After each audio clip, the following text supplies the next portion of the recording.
Hey everybody, this week we are replaying a classic episode with my good friend Dov Baron. He is the host of the Dov Baron Show, which was called Leadership and Loyalty in 2021.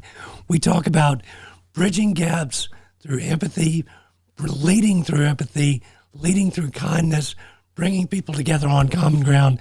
Dov is a worldwide guru on leadership and a dear, dear friend of mine. I refer to him as the world's most interesting man. So you'll definitely want to check that out. Next episode, we will have my new friend, Scott Waldron. So be on the lookout for that. But check out Dov. He is the most interesting man I've ever met. Welcome back to the Changemaker podcast. I'm your host, Deke Copenhaver. My guest today is Dov Baron. Dov has twice been named to the list of the world's top 30 global leadership gurus, Inc. magazine's top 100 leadership speakers. Dov is also an independent contributor to multiple media outlets, including CEO World, CNN, El Italia, Entrepreneur Magazine, and Fox. Dov is the best-selling author of One Red Thread and Fiercely Loyal, How High-Performing Companies Develop and Retain Top Talent. He's also the host of Leadership and Loyalty podcast, as well as Curiosity Bites. And so, ladies and gentlemen, I give you who I have deemed the world's most interesting man, my friend Dov Baron. Welcome to the Changemaker podcast, hosted by Deke Copenhaver. Deke is the author of The Changemaker, a Forbes publishing book that has reached #1 on Amazon on multiple occasions and in multiple categories like management skills and total quality management. During this podcast, Deke interviews exceptional change-making leaders. Deke currently operates Copenhaver Consulting, where he helps local governments and other public organizations maximize their potential. He's also a sought-after public speaker. We hope that the Changemaker has an impact on you today and that you find takeaways that make you a better leader in your life. Now, here's Deke. Thank you, Deke. It's an honor. Thank you, and I really do appreciate that. I'm not sure if that's true, but I appreciate it nonetheless. Thank you. I think it's absolutely true. But Dov, you have, for our listeners that don't know you, you have such an interesting life story. You've lived all over the globe. You're currently in Vancouver, Canada, I believe, about to move as well. Yep. With your lovely bride. But share a little bit about your story. Well, we only have a limited amount of time. Can we make this into a series? Yes, we can. Home and away series. Yeah, exactly. So I was born in Northern England. I left over 40 years ago, and I was born into abject poverty in an environment that was filled with crime and violence and addiction and all kinds of craziness. Made a decision to get out of there when I was 14. I had my inspiration at 10, decided at 14, left at 21, and then began to travel the world to study with different teachers of different areas. I was studying religious philosophy even as a kid. I studied Vedanta, which is Hindu philosophy, Buddhism, the Tao, Gnostic and Coptic Christianity, and Kabbalah, Jewish mysticism. So I studied all those, got to know all these great, wonderful spiritual people who, and I don't know, I'm pretty sure you don't swear on your podcast, so I'll keep it to a minimum. No, you're welcome. But who couldn't get their shit together, who were very spiritual, and it was kind of irritating for me. So I started studying psychology, and I studied Jungian psychology, became absolutely engrossed in that, and became a therapist. And during the time being a therapist, got irritated again with people who wanted to complain, moan, and whinge about things, but not do anything. So I started studying something called the psychology of excellence, which today is called leadership. But back in the late 70s, early 80s, that's what it was called. And so I started studying that, met some amazing people. But again, they were very successful, had more money than I'd ever dreamed of, and at the same time were sort of spiritually lost, soulful, soulless. Then in 82, 83, I stumbled into the very early stages of neuroscience, and it wasn't much known about it in those times, but I was looking at how the brain responded to stress and how it responded to certain amino acids inside of the system. and then stumbled into quantum physics, and then eventually wrote a thesis on quantum physics, metaphysics, and psychology, how all the three come together. And that's the work that I do. And what it is, in simplest possible terms, is the anatomy of meaning.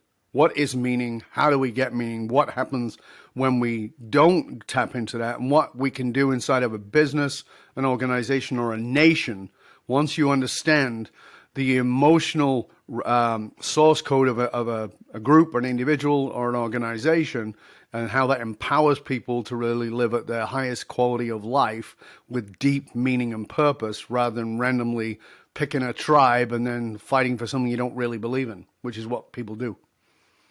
Well, and Dov, so often people see successful people like yourself and they think, well, gosh, they've always been successful. But obviously you come from very humble beginnings. Yeah. But we've discussed part of leadership is the ability to overcome adversity. Absolutely. And you're a great example of that. In 1990, I believe, you had a rock climbing accident. So I'd love for you to share that story and how that helped shape who you are today.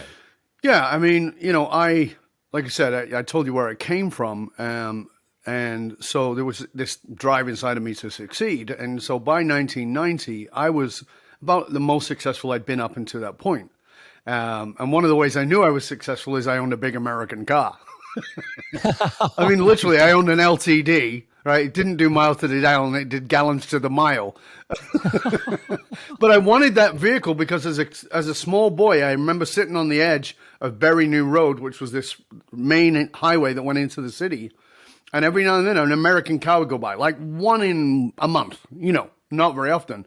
But it was like, wow. There was Rolls Royces, which I loved, and Bentleys, which I loved. And then there was these big American cars. And it was like, wow, those people must be really rich in my poverty-stricken mind, right?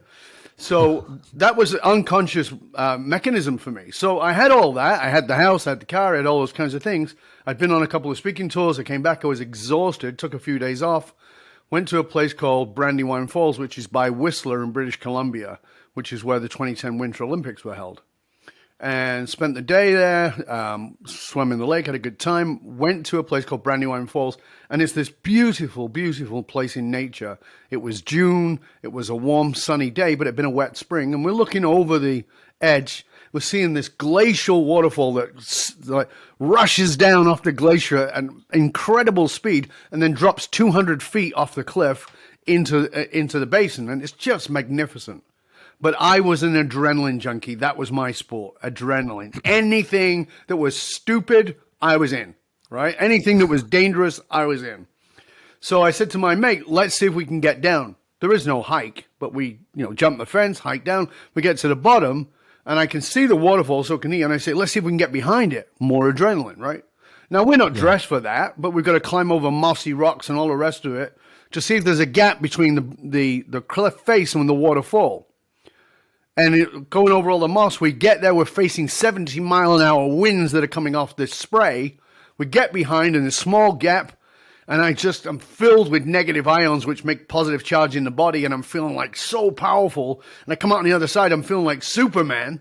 And I say to my mate, like, let's, and I said, let's not hike back. And he's like, well, what are we going to do? Get the elevator? Like, joking, of course. And I said, no, let's free climb. Now, if you're familiar with mountain climbing, you know what that is, and you may be somewhat cautious of mountain climbing, but mountain climbers are trained, they have ropes, they have chalk, they have safety lines, they have a whole bunch of things to keep them safe. Free climbing, on the other hand, you have none of that. You have the right shoes, you have chalk on your hands, you have the right clothing.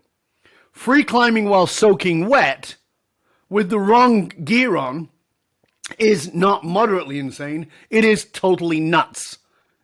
Sign me up. So that's what we did. I began to climb. And 120 feet, which is approximately 12 stories, I reached for a rock. That rock dislodged a bigger rock that, bam, hit me in the face and sent me hurtling down at maximum velocity onto the boulders below. Now, when I say boulders, I mean boulders, not little rocks, not grass, not gravel, boulders. And I landed on my face, got smashed to pieces. And I could tell you the gory details. They don't matter. What I can tell you is that I died 5 times during that time. So that was the end of my life as I'd known it. but I was not accepting of that. Now listeners can see why I refer to you as the world's most interesting man. But let's get into, you and I are on such common ground when it comes to leadership. Yeah. And one of the great things to me that I was able to do during the pandemic, which is still going on, was to meet like-minded leaders all over the world. Yeah. And I've often said that I'm just an old hippie at heart. I want to use every platform I have to bring people together on common ground. But you and I were having a conversation, and you had an interesting point of view. Once again, you're in Canada, but looking at American politics. Yeah. And people say, you know, America's so divided politically. Well, maybe politically it is at the extremes, but you made reference to me that you think most Americans are politically homeless. I did, yeah. So to give people context, I write about American politics. I'm asked to advise on that. I advise leaders, and of course, I give commentary on it. I've studied American politics since I was a kid. My introduction to it was the assassination of Martin Luther King when I was 10 years old. Yes, I'm that old. No, you're not. But I was just engrossed in American politics and have watched that journey. And, you know, when you look at the division, you have to look at this in a bigger picture. And it's part of why I like looking at American politics, in that I don't live there. I'm not caught in the bubble on either side. So, you know, I can see Democratic problems, I can see Republican problems, I can see even libertarian problems. And the key to understanding it is this. So let's just step back a little bit and understand this about human beings. Because as you said, as I talked about earlier, my specialty is in the anatomy of meaning and its emotional source code. So human beings are tribal. We are tribal. We need a tribe. We need a place to belong. But the problem is, and this is a huge problem, and the media at all levels, and I'm not talking about social media, I'm not talking about Fox News, I'm not talking about MSNBC, I'm talking about all media, newspapers, magazines, etc., podcasts even, have understand at some level that we need to belong. But what we do is we trade belonging for fitting in. Now, please understand, those two things are vastly different. So I'm going to give you a simple analogy. I want you to imagine that you have a closet and it's full of your shirts or it's full of your dresses or whatever it is, and you go out and you're somewhere and you find a beautiful new outfit and you bring it home. And you want to put it in your limited closet. You want to put it in a special place where it won't get creased. But everything is in there and it's packed. And you want it to fit in, so you shove it in. And now it's going to get all wrinkled and twisted, and it becomes distorted while it's fitting in. That's what fitting in is. You have to distort yourself. You have to disenfranchise parts of yourself. You have to move parts of yourself to the side to fit in. Belonging is a place where there's room for you in all of your glory, not so you're twisted and turned. We trade belonging for fitting in. And so we put some of our values to the side and we put and so why do we do that? Because we want to belong. But we're trading it for fitting in, and so as a result, we end up in these distant fractions, but that's not the truth of who we are. And I truly believe that Americans generally, when I speak to my friends who are American, across America and across both sides of the aisle, when I boil it down, they're pretty much in agreement about what they want for America, and it's not all the craziness. They certainly have differing views on certain things, but they are politically and oftentimes, because of it, spiritually homeless. There's no place that they can call home. They go, yeah, I'm a Republican, but I don't like all this craziness that's going on the far right. Oh yeah, I'm a Democrat, but these people over here, with all their cancel culture, they're driving me mad. And I think they're all lunatics. So it's this extremes of the lunatics have taken over the asylum. That's the problem. You know, and I've often said, and I don't exist in a silo. I'm out there, and fortunately, you know, my wife and I, even during the pandemic, have been to Charleston, South Carolina. We've been to Alexandria, Virginia, Columbia, South Carolina, just all over the place. And generally, I just like talking to your average man or woman on the street. Yeah. So recently had a book signing in Alexandria at the Hotel Morrison arranged by our good friend Jane Bellmeyer. But I never spent any time in Alexandria. And I read before going up there that, that everybody needs to mask up, that it's just so bad. But when I got there, people were so nice. They had a situation where August is their slowest month for local merchants. So they closed off 3 blocks of the street. Diverse crowd. Everybody was wonderful. We met a gentleman from Ethiopia that was going through a naturalization ceremony the next day who was hanging out with 2 Army veterans. And I'm like, this is what society looks like to me. And I feel like, people want to, as you say, people want to feel a part of that tribe, and I think most people that I talk to, your average man or woman on the street, you're right. They're not extremists. No. They're genuinely nice people, but I think, to your point, all we see in the mainstream media and a lot of what's in social media and in politics are the extremes. And most people I know are just simply not extremists. But I think if you're in that silo and you just surround yourself with people who reinforce your point of view, that's a dangerous situation. Well, I speak a lot about cognitive diversity. You and I have spoken about that. Like, there's a lot of things about diversity and inclusion, and I'm absolutely in favor of them. But let's start with cognitive diversity. Let's put a room together with people who are on both sides of the extreme and everything in the middle. And we're not doing it for any other reason, not to convince anybody, but to have people listen to each other. As you know, my second podcast is called Curiosity Bites. And it's because I believe that's the only cure for bringing people together, is we have to get curious about each other. Curiosity is the cure. It allows us to say, well, who are you? Not who are you so I can argue with it, but let me know what I don't know about you.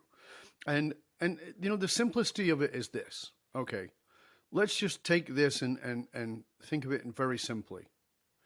If you've ever watched a horror movie, there's a scene in that horror movie, no matter what it is, where somebody is walking around in the dark, might be in a house or might be out in a field or something.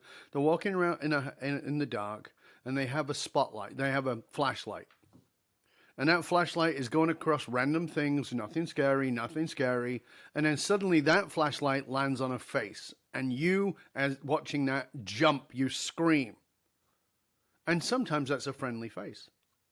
But that's what the media is. It's nothing more than a spotlight that's picking a target. And so you don't see the rest. You see the extreme right. You see the extreme left. You see the extremists. But you're missing the incredible vista of people who are beautiful, who are open, who are generous, who are magnificent, who hold all the values of America, meaning that it's inclusive, it's the Statue of Liberty mentality. They are the majority of Americans. They're not the minority, but the media, in all of its forms, as I said, is shining a light on that. Now, do we need to see that? Yes, we do. We need to see the dark underbelly. We need to be aware of that. But we need to understand that the dark underbelly is a minority, not a majority. Not in your company, not in your organization, not in your community. When you start shining a light on the bigger, then you see what it's really all about. It's like, that's not what it is at all. No, and we've talked so much about that. Compassion and empathy are 2 big parts of leadership. And I was recently reading an article about Jamil Zaki, a Stanford psychologist and author of The War for Kindness, Building Empathy in a Fractured World.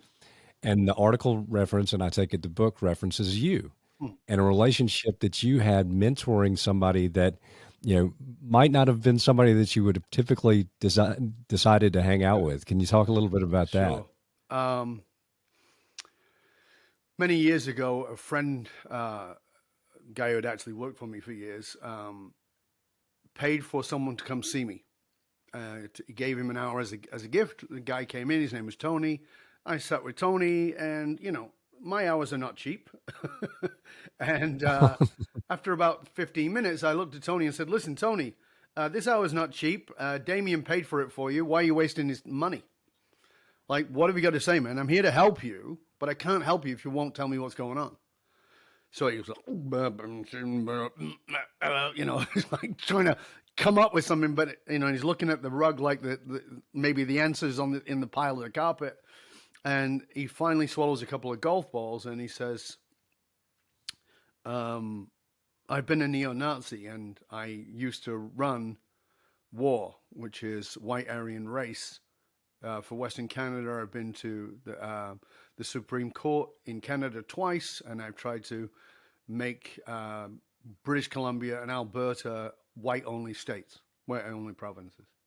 I said, oh, okay. And telling me some of the things he's done, and I'm sitting there pretty flat-faced, not responding, and then suddenly I broke a smile, and the smile became a full, I'm holding back a laugh.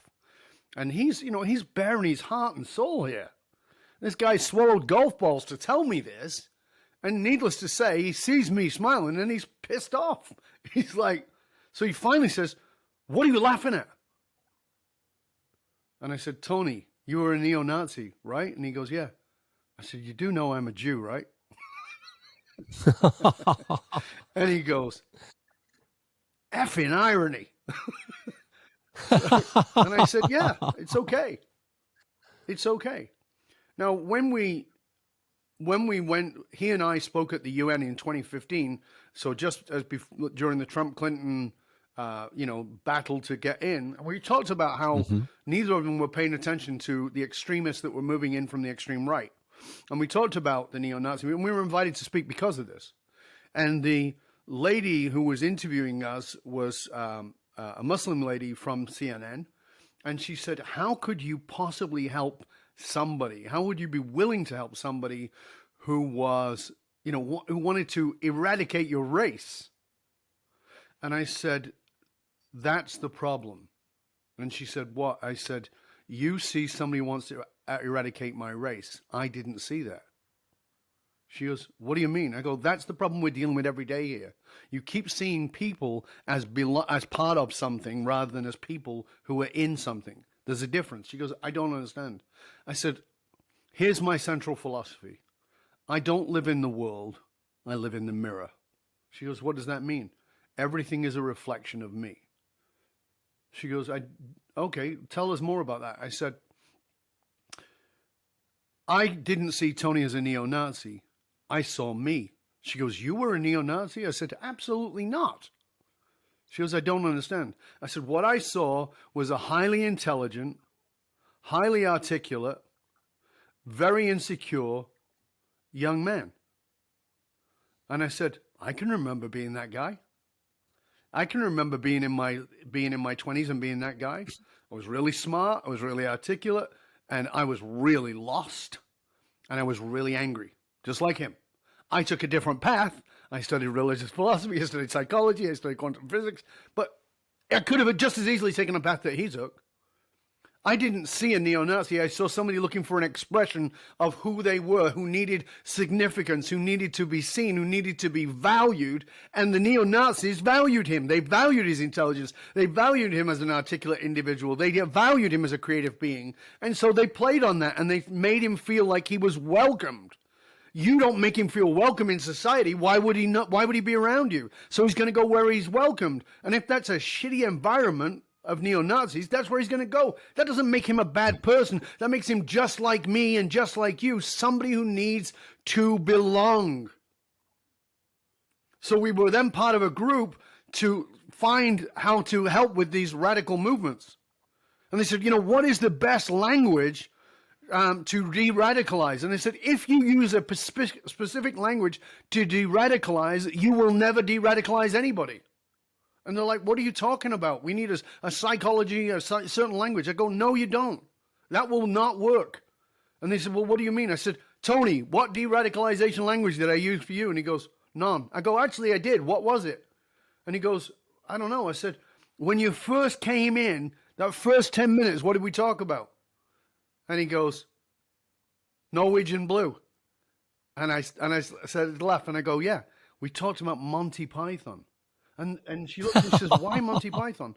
Because that was the common bond. He had told me that he had spent time in Liverpool. He told me that his father was from Liverpool in England. I knew that that was going to be embedded. He was intelligent. I knew that he was likely to have that as a sense of humor. I played to what was common between us. Once that commonality was built, that allowed him to trust me to swallow the golf balls 15 minutes in and tell me the truth. If I'd have said, "Hey, I'm a Jew and I used to be a therapist. Tell me what's going on," he would have gone, "Whoa, I'm in the wrong place," and would have run away like his hair was on fire. What I did, I said, the common language for de-radicalization is rapport. And if you add to the rapport humor, which is what we did, Yes. anybody can open up. Anybody can open up. Unless they're psychopathic, and that's a different thing altogether. You know, if there's a psychology going on that's a neurochemical problem. But otherwise, anybody can open up with that. You know, I've always believed that if people are offered an alternative, they'll go to it. So when I ran for mayor here in Augusta, I was not a typical politician. I stayed positive. I ran on bringing people together rather than tearing them apart, and it worked. So when I wrote my book, my editors at first told me, "You're going to need to target a demographic." Yeah. And I thought that's not what I do. And you and I will get into the punk rock conversation, but I grew up a punk rock fan, and I'm like, I'm not doing that. I'm going to do what I always do. So 6 months in, my editor said, well, this is really going to appeal to a wide range of people. So when the book first came out, I had a young lady who's African-American. She's the vice chair of the Democratic Party locally. She came up to me and she said, you know, I love your book. My 18-year-old daughter loves your book, and you need to run again, and I'd vote for you even if you ran as a Republican. So then that same week, a gentleman that we know locally who knows former President Trump and was a dyed-in-the-wool supporter at the time came up and told me how much he loved the book and just went off and on and on it. But I think I've often said sometimes to seek common ground, you have to become common ground. Very good. And that's what you do. You are a common ground leader, just seeking out that common ground. And that doesn't, you know, it's not easy, but it's there. You talk about using humor. There's more, in my mind, there's more that unites us as human beings than divides us. I think you're absolutely right. I mean, you know, you just brought up another example of it, right? Within a few minutes of a conversation, people will tell you all kinds of things if you would just listen.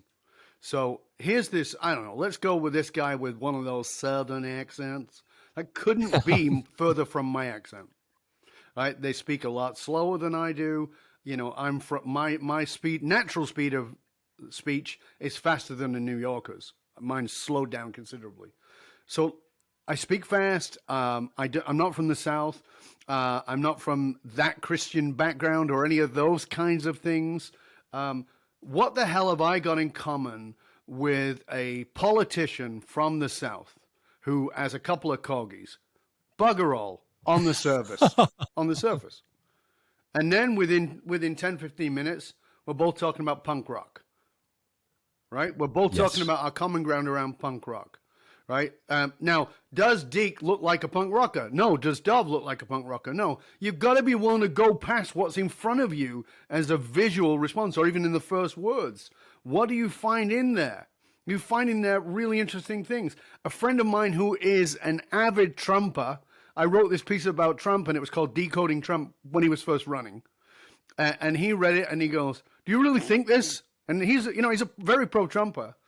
And I said, I do. I said, this is the methodology he's using, and this is why, and it will work, and I think he'll be president. Here's why. And now, we could have got into a massive fight at that point. But guess what we found out? What we found out was he's a fan of Morrissey. Right? He's a fan of the Smiths and Morrissey. Lead singer of the Smiths. The Smiths, Morrissey, yeah. And Morrissey is from my hometown. Morrissey is from Salford. We start talking about Morrissey, which now leads us into the Cocteau Twins, which now leads us into Elizabeth Fraser and This Mortal Coil. Bands that nobody else have heard about, but he knows about, and he's a military guy. Why? Because you got to go below the surface. Be curious, and I don't mean just ask questions. That's stupid. Be curious. If you're asking questions, somebody's going to be right and somebody's going to be wrong. Be curious. Why is that? Oh, that's interesting. What else? And then go further and deeper. And you discover this Southern gentleman is a punk. He's not a hippie, he's a punk. And I'm like, yes, okay. Bring on Sid Vicious. Yes. Ooh, I love the Sex Pistols. But that's music is a common ground issue. Mm-hmm. And that's, I've often said, when you go to a concert, you know, you're there to listen to the music. You're not there to talk politics. And we can agree that, you know, we like the same sports team. We might not agree politically, but we both pull for, you know, whoever it may Sure. be. So that it's, if you seek that common ground, like you say, it's there. No, and I mean, we hit it off the bat, but I didn't realize you were a punk rock fan and a big David Bowie fan as well. And talk to our listeners a little bit about what you used to wear to Bowie shows back in the 70s. Well, I've been to 3 Bowie concerts. I went to Ziggy Stardust, Aladdin Sane, and the Young Americans tour. I went to Young Americans in Australia, but the other 2 in Britain. And I went. So here's another interesting thing. I went to Ziggy Stardust. Bowie was just breaking out. Mick Ronson on lead guitar. He was just sort of breaking through. It was the first national tour. And I went with a mate of mine who I worked with. My mate was a 6'3" skinhead. So, you know, looking like your average neo-Nazi. Skinhead, Doc Marten boots, you know, just the whole bit. And tough as nails. And we went to the concert together. My hair was vivid red. It wasn't red, it was vivid red. It was a full Aladdin Sane hairdo, spiky on top, long at the back. I had makeup on one eye. I wore a silver Lorex T-shirt and these lame pants. I mean, you know, people would go, today people would go, what is your pronoun? And I went with my skinhead mate. And we're standing in this concert, me, this skinhead, and, you know, God knows how many tens of thousands of people. And Bowie throws out his shirt. He takes his shirt off and he throws it out. And it doesn't quite reach us because we're close, but not that close. It doesn't quite reach us. And it lands just in front of us and my big skinhead mate, who's not really enjoying the concert, leans forward, takes it off the guy, and looks at the guy, and the guy goes, okay, lets it go because this guy looks like he'd kill him. And he rips it and gives me a piece of the shirt. And I carried a Bowie piece for a long time. My brother stole it and sold it on me. But that's another story. But, you know, I mean, again, looking around that concert, who's there? Like you said, I think it's a great example. Look around a concert and you will find people you'd think, why the hell is this person here? I saw Neil Diamond in 1991. I saw Neil Diamond here in Vancouver. And I was standing there with my mate, and at that time I'm a big boy. I'm a bodybuilder, and my mate's 240 lean muscle, and we're both 5'8". So that's a lot of muscle on us, right? So 2 big boys standing there. We're standing there with his mom and dad, who are in their late 70s, with his mom and dad, with his niece, who's 9. And we look around and there's silver hairs and there's young kids and everybody standing up and going, Sweet Caroline, ba, ba, ba. That is people. That's people. They're not right or left. That's people. People are looking for something to come together on. And that's what I loved about you when you and I spoke when you were on my show, is that's what your politics was about. They're looking for something to connect on, not something to divide on. And everything in the media is about showing them something to divide on. You showed them something to come together on. That's leadership. That's the distinction that we've got to get. Think about a concert and think about that band brought all these weird, wonderful, wacky individuals of every age, shape, form, and belief system together on a common ground called Sweet Caroline or whatever it is. Think about that. And then understand, what if you approached your political way of that? What if you approached leadership that way? What is the common ground? What is the place they want to come together? That matters. Okay. I did not know that you're a Neil Diamond fan, which I am as well. So in full transparency, I'm going to share my Neil Diamond story with you. My wife took, while I was still in office, I think it was maybe my 41st birthday. It might not even been that. It might have been, yeah, probably around 41. But we went to see Neil Diamond, who was awesome. I mean, this has been a number of years ago, but Solitary Man is one of my all-time favorite songs. But so we went to an Irish pub afterwards, and my wife told the band, it's my husband's birthday, and he'd really like to get up and sing with you. So I got up and sang Take It Easy with the band. And so then when I was getting off stage, somebody said, ladies and gentlemen, the mayor of Augusta. And I was like, Melissa, you know what? We're in Charlotte and nobody's going to believe them anyway. I'm good. Right. But once again, music bringing people together. And just to continue in that vein, I grew up and still am a big Johnny Cash fan. And one of the things that I loved about him was that in the late 60s, and you can go back and pull up reruns of this, but he had a groundbreaking variety show where he brought, Ray Charles. He brought people from every different genre. Right. But I loved about Johnny Cash, he was friends with religious leaders. He was friends with people in prison. Yep. I mean, Johnny Cash was a common ground kind of guy. Absolutely. Yeah, I big fan of Johnny Cash. As you and I talked about it before. The only music I don't like is pop country. Everything else I like. But huge fan of Johnny Cash. And one of his, I love his old stuff, but one of his final songs is it's on my top 10 of all time, which is Johnny Cash's version of Hurt. Right? Yes. 9 Inch Nails.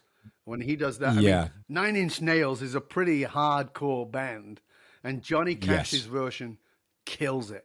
Just, it's heart-wrenching. When I've watched that video, I get tears in my eyes. I mean, that's an amazing video, but sort of staying in the rock and roll country genre, I believe that today's version of Johnny Cash is Dave Grohl from the Foo Fighters. Because similar thing, he is friends with everybody. And I'm not sure if you're familiar with, they've now done a disco album called the DGs. Man, they're doing Bee Gees covers and they're just killing it. First when I saw it, I was like, what? Dave Grohl's doing this? And it was like, wow, it's actually good. I like it. Yeah, but here again, another common ground leader. Yes. But I've shared with people that leadership is about bringing people together and making them feel safe, secure, and included. It's not about dividing them and making them feel afraid, but fear is a powerful motivator. It's the most powerful. And we see that I want people to know that at a biological, neurological level, the most powerful motivator in the world is fear. It's the reason politics uses it. It's the reason that corporations use it. The fear of loss is far greater than the fear of gain, than the anticipation of gain psychologically. So we'll do more to not lose something than we will to gain something. So a positive politician says, here's all we gain from coming together. And a negative politician says, here's what you're about to lose because these immigrants are coming in and taking this or that. It's not true, but it bypasses the prefrontal cortex, the part of your brain that you use to make rational, logical decisions, and go straight to the amygdala, which is your fear response. And it takes time for you to stop and say, is that true? But here's what I want you to challenge you to do, is to become cognitively awake, and that is you're allowed to react to anything as long as you journal about it and research it. But you cannot research it in the place you found it. So, you and I talked about this, Deke. I watch Fox News. And people are like, really? And I'm like, yep. I watch MSNBC. I watch CNN. I watch the BBC. I watch Al Jazeera. I watch RT. And a whole bunch of other ones that come from around the world. Why? Because I'm looking to see if the headline is the same, but the story's different, or if the headline is different, but the story's the same. Because a lot of the time it's nothing more than manufactured and sold across platforms just to get your attention. Tucker Carlson was taken to court because of the hyperbole he was using. And, his defense was, I am not news. This is entertainment. Nobody should take this seriously. That was his defense. And nonetheless, he's the number one show on Fox TV, and people watch him for a political opinion. It's not political opinion. It's hyperbole to get you into a fear state. Now, is he the only one? Does it happen on the left? Of course it happens on the left, just as much as on the right. But the problem with it is, a fish cannot describe water. You cannot describe the bubble you're in. That's the advantage I have, and that's why I choose to not live in the United States and be a political commentator for the United States, because I know I would lose that if I stepped inside of it. Well, it's interesting. I feel like most people want peace. Of course. The majority of people want peace and security. But I've also come to realize, and you have to, if you're going to be a leader that tries to unite people, and which I'm trying to do through the podcast, through our relationship, through everything I do, just got into executive coaching, which I'm loving. But there are people and entities out there that profit greatly off of division. And what drives me crazy sometimes is I'm like, people through social media in particular, through media in general, they're just being manipulated and they don't even know it. And I'm like, I personally don't like to be manipulated. I don't think anybody would say, oh, I love being manipulated. But that doesn't mean you're not being. So, it takes a great deal of cognizance to pay attention to how you're being manipulated. So here, I want to give everybody this question. It's one of the ones I use in my work, because as you know, I work with leaders around the world, not just corporate, but political, etc. And I say, okay, tell me something you believe about this problem, whatever the problem is, right? So they go, oh, the right is too right, or the left is too left. Okay. So I go, okay, so now here's the question I want to ask you to answer. And I'm going to ask you this when you're watching Tucker Carlson or Rachel Maddow or whoever it might be, right? Whether you're left or right. And the question is very simply this: what has to be true for that to be true? Right? Biden is going to be the worst president of all time. Okay, what has to be true for that to be true? Well, he has to fail on everything. Has he failed on everything? No. Okay, well, it's not entirely true, is it? No. Okay, so what has to be true for that to be true? And so you break it down, because a lot of the comments that are pushing you into radical right or radical left are extreme comments. They're not built into nuance. People who are thinkers are focused on nuance, not on absolutes. Radicalism, extremism, is always fixed on absolutes. The immigrants who are coming in are rapists and murderers and whatever it is. That's not true. Are there? Yes, of course there are. There's also lots of Americans who were born in America. There are also lots of any country you like. It doesn't matter. So you ask the question to give yourself the cognition, to allow yourself to think at a higher level. What has to be true for this to be true? Once you get that, you start to go, oh, and it's not then about making somebody wrong. It's just about, well, let me open the lens a little bit. Just let me open the lens a little bit. So the neo-Nazi sitting in front of me, therefore he hates Jews. Well, what has to be true for that to be true? Well, he has to have hurt Jews. Has he done that? Yes, he has. Okay. So he's fired by hate. Yes. What has to be true by that to be true? Well, I'd have to know what it is he hates and why he hates it. Well, let's find that out. And we find out, no, what he originally wants is to belong. He wants a place to fit in. Oh, okay. What has to be true for that to be true? Well, he'd do all the behaviors he's done, and he'd have to be given opportunities to do something else. Now he's leading the world in anti-radical. He's helping people come out of neo-Nazi groups. He's spoken at the UN with me. He speaks at synagogues all over the world. He speaks at Holocaust centers around the world. They've made 2 movies about him. He's written a book called The Cure for Hate. He's using exactly the same things he used in that radicalism into something else. He's just widened the lens. And that's what we all need to do. We all need to just widen the lens and go, hold on, they're feeding me this pinpoint because it's got a psychological trigger. Once you get that, it's like, oh, I get it. I'm not lighting that fuse. Piss off. But I just like to have my own experience. experiential learning. As I mentioned before, going to Alexandria, had I believed everything I read in the media reports, I was like, oh my gosh, we're going to go up there and people are going to mask shame us and it's going to be awful. Not true. But another example is last year I had a speaking engagement at the University of Texas, El Paso. So I'm thinking, as soon as we get there, I asked the Uber driver, I'm like, what's it like to live in a border town? And he said, oh, it's great. We have friends in Juarez. We love Juarez. And it was, there were not people, there was not an army on our southern border, waiting to invade the United States. No. But also El Paso has been named like the safest city of 500,000 people or over in the United States of America for 3 years running or something like that. But yet I was down, when I was there, I talked to a friend of mine and he said, where are you? I said, well, I'm about, half a mile from the Mexican border. Well, don't get kidnapped. And I'm like, I didn't feel unsafe whatsoever. But that's a great example. I mean, people are we buy into this nonsense all the time and we have to stop.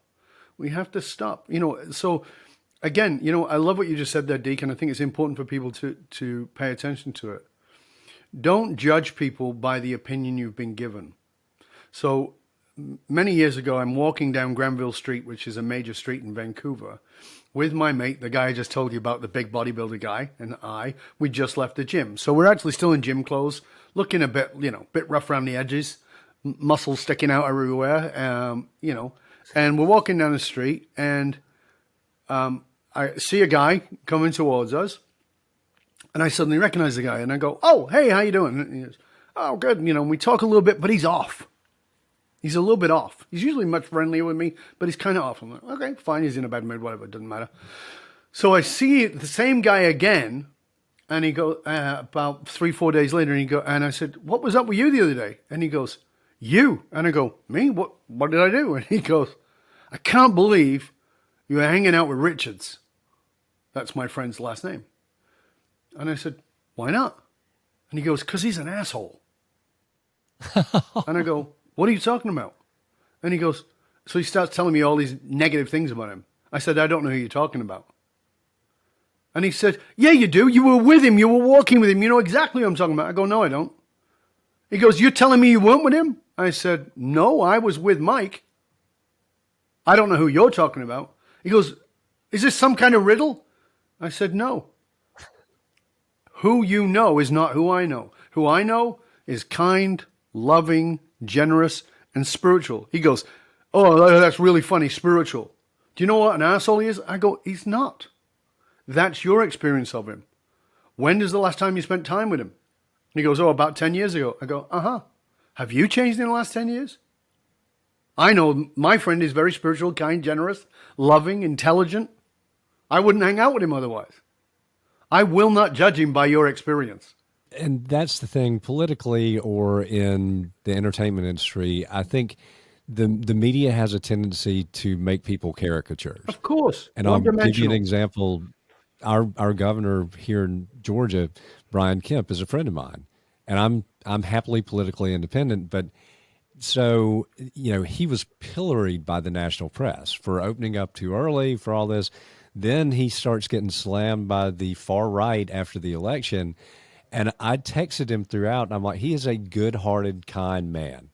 But I would text him words of encouragement throughout because I'm like, to me, if you're being attacked by the far right and the far left, that's leadership.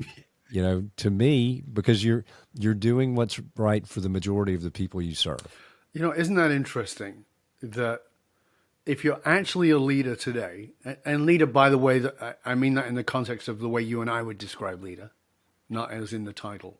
But if you're actually a leader today, you need to bank on the fact that you are going to get attacked by the extreme right and the extreme left. And if you're not getting attacked by them, you're probably too far left or too far right. You have to make sure that both of it, so take that as a sign. They're attacking me from both sides. I must be doing it right. I must be doing it right. Because telling the truth is radical.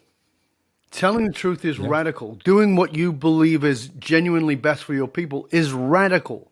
Not blowing smoke up the asses of those on each side who decide that you should be something. Not being offended by something that you don't find offensive. You know, I loved what you just said there. That's leadership. That is what leadership is. If I'm not under some level of attack, I'm probably just wishy-washy, or I'm an extremist.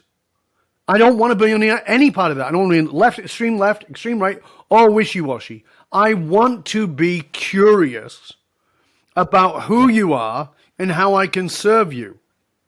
Once I get that, fine. I don't care if you're an extremely religious Christian or extremely religious Jew or Muslim. I don't care if you're an extremely Republican or extremely Democrat or extremely anything. It's irrelevant. I just want to find out who you are below the layers. And as you said, we delivered these caricatures. But here's the thing. Human beings are not caricatures. You need to understand this. As you listen to this right now, I want you to think about this, because you've been sold the idea that you have to present that caricature of yourself, and you always have to be in that. But that's not true. You are a diamond. You are a multifaceted diamond, and certainly you have certain facets that have been polished more and shine more and are unavoidably true about you, i.e. you're a certain race. But you are multifaceted. There is far more to you than anyone could ever know. As I said, who would pick Deke as a fan of Neil Diamond and the Sex Pistols, as a Southern gentleman politician who is friends with some wacko Jew who lives in Canada, who speaks about American politics and is a Bowie fan? You know, there's more to us than this. There's far more, but we want to shove everybody in a box. But by the way, I want you to understand, it's not because you're bad that you shove people in a box. That's the brain. The brain works that way. The mind says, delete. It pushes stuff away quickly in order to stay cognitively fast. It's trying to save energy. You have to slow it down. That's your responsibility. Slow it down and say, hold on a second, I just want to look a little bit deeper. Because there are things about this person I don't know yet, but what if there's something there? And by the way, that will take you out of the caricature of this person's wonderful, or the caricature of this person's, the next Adolf Hitler. That's not true. You've got to look at what else is below the surface. What is there? And when you get to the work I do, which is the emotional source code of that person, you start to realize even shitty behavior wasn't intended that way. It's actually a reaction to something. Once you get that, you start to move into compassion, like we talked about before. You have compassion, you have empathy, you have curiosity, and from there, you can have courageous connection. Well, Dov, we could literally talk for hours, but and hopefully at some point I want to have a beer with you and talk for hours. But we're going to have to start wrapping it up. But just for our listeners, where can they find you? Thank you. I appreciate that, Deke. Really do. And by the way, it's an honor and a gift to be here. Before I tell you about me, I want to say this. I don't know if you're a regular listener to this show or if you're a new listener to this show, but here's what I really want to encourage you to do. I want you to go to wherever you listen to the podcast. I want you to go there, rate, review, and subscribe to the show. Podcasting is a lot of work. People don't know or realize that until they're doing it. And it's a one-way street, meaning we put out a lot, but we don't get much back. I've got 2 shows. I know what it takes. So when you go rate, review, subscribe to this show, we get that feedback. We get to know, oh, I'm on the right track. When you write a review and you say, here's what I got out of the show, or here's what I got out of the episode, that really helps. It's important. And I want to encourage you not to hoard the information, to share it. In fact, I want you to write personally to Deke and tell him what you got out of this episode, what you're going to do with it. Write to me. I'm going to give you my personal email, Dov, D-O-V, at DOVBARON.com, Dov at dovbaron.com. Tell me what you got out of the show. Tell me, more importantly, what you're going to do with it. And if I can help you, that's great. You can write to me and I can do that. But let people know about this. Share it with others. Don't hoard the information. If you want to know more about me, you can go to dovbaron.com. That's DOVBARON.com. Of course, you can find me on all the social media, Twitter, LinkedIn, Instagram, etc. Just look under Dov Baron. There's only me. If you Google my name, you'll get more pages you can possibly cope with. I've also got a YouTube channel with literally thousands of videos on for you that are absolutely free. There's 2 podcasts, which is Leadership and Loyalty and Curiosity Bites. You can find out about those.